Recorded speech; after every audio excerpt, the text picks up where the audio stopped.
Hi, friends. This is Tracy from the Financial Freedom Diary, and today I'm going to be reconciling my budget in EveryDollar for the first paycheck of June. I do have the paid version, and this is everything that cleared the bank, and this is my primary checking account. Here, I'm just going through where I went to the bank and took out $385 in cash and splitting it out between the categories that made up my cash envelopes for the month. And so what I'll do is add in each category from the list, and then I'll go back and put in the dollar amounts. That is the split that represents what I put in my budget. And normally I don't change my cash envelopes as far as, like what I put in my budget, what I go to the bank. I don't change that up. I always try to leave it the same, and to try to make sure that I do everything the right way. It's only recently that I've started reconciling my cash envelopes themselves and how I actually spend the money. Here I'm just putting in the amounts, as I said before, but my weekly check ins is how I'm actually spending the cash envelopes. It's not necessarily, it might capture some expenses that I didn't account for, um, like iCloud storage, and I think I may have put down the iPhone replacements. I may not have. I think I just put it in here because I had to transfer the money from my savings account. But that's all the weekly check-ins do. And I got that idea from a fellow YouTuber. Her name is JB. She has a much better system than I do. And it's very well laid out, very neat. And so I'll make sure I link her in the card. So if you are interested, you can click on over and look and see what she does. Now, the next thing I am doing is I'm going through my transactions and trying to match up to what's in my queue over here. And so I start from the bottom. And so that was my iTunes. Good thing about that is I was able to cancel that subscription. So I shouldn't be seeing that one anymore. Next, I'm dropping my rent, and you'll see there's a difference. And you'll see how the bar goes. If I budget one thing and I actually paid out another thing, you'll see the blue bar doesn't go all the way across. Now I'm dropping in my scheduled monthly car note. And in there, there's also my first paycheck additional car note payment. And now I'm putting in a new label for our iPhone replacements. This is for me and my son. My son did have his money in his account, but at the time that we were making a purchase, he wasn't quite sure he had the total amount. So I had moved enough money to cover us both just in case.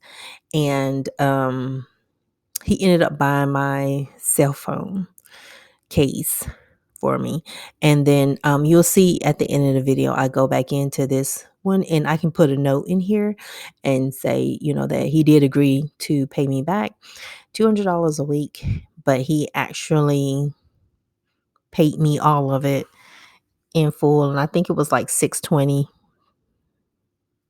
because that took out my cell phone case that we went to Target right afterwards to get because my phone wouldn't fit in my other case that I have for my iPhone 6. Or it didn't hit the port, something that match up in it. And so I replaced it. And so here I'm trying to balance it out and get that red out of the right hand column in the remaining column. And you can also change that from remaining to spent or to whatever. I like to see remaining to help me do the math. And you'll see in up under June 2019 how I'm $1,300 over budget here, and we'll get that fixed once I go up and actually move the 1,200 and document that I actually budgeted 1,200 for this. And so I'm still trying to decide what I'm going to do with the money my son repaid me, and that was the additional car note payment there. Because I do need a root canal. but I also have $600 still left. I'm not in any pain. And there was my gas purchase. And the next thing I'm going to drop down is my renter's insurance. That actually went down from $25 to about $20. But yeah, I'm trying to figure out what I'm going to do because I do have the 600 and something for my left in my savings. And this is money that was actually left over from moving. I didn't spend everything that I had set aside. And typically, if I didn't have a root canal that I know I would need, I would throw it at the dead. But I need to untangle all of my sinking funds and make sure that I'm not spending money that I had saved for another purpose. Here, my health insurance, my life insurance, the money for my boys that comes out of my check automatically. I put it back into my budget. I put it back into my pay like it's coming to me and then coming out. And then I subtract it out in EveryDollar. My company actually did cover my life insurance deductible this month. So I don't have to worry about that. But I will go back in and take that and adjust that budgeted amount down to 577. And so here I'm just checking to make sure that I put my 2 payments in from the first paycheck.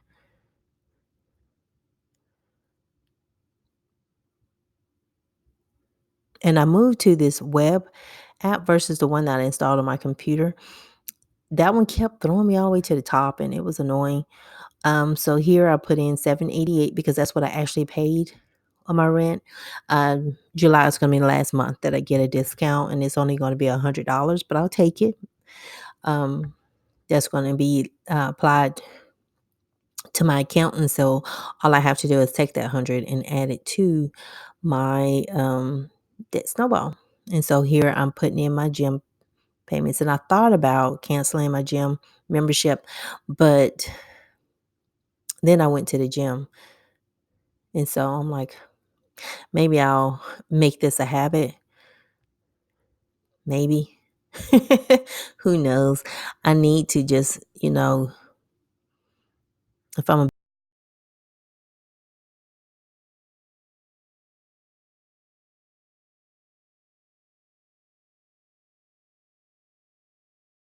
I'm adjusting my renter's insurance so that it balances out. There's no like extra in there because I'm never going to spend that.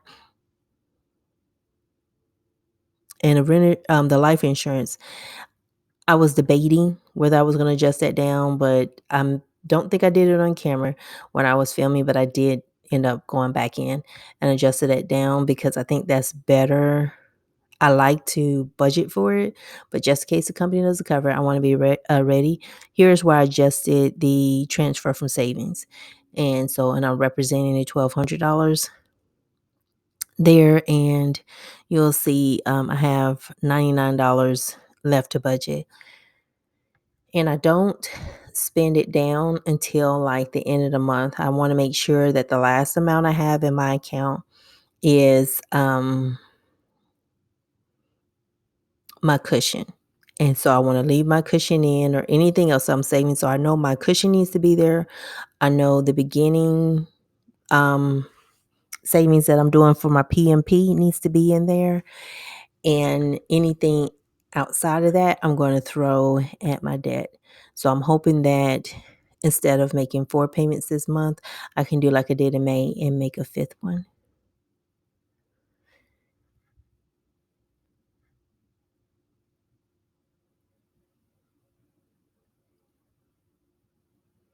And here I'm just putting in the $60 that goes into my boys' both of their savings accounts.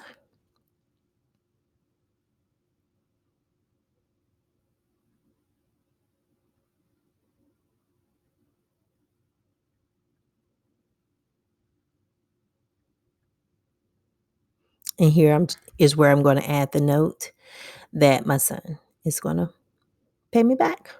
Thank you guys for watching. Please consider subscribing below. And thank you all to my subscribers. I appreciate all of you. Bye.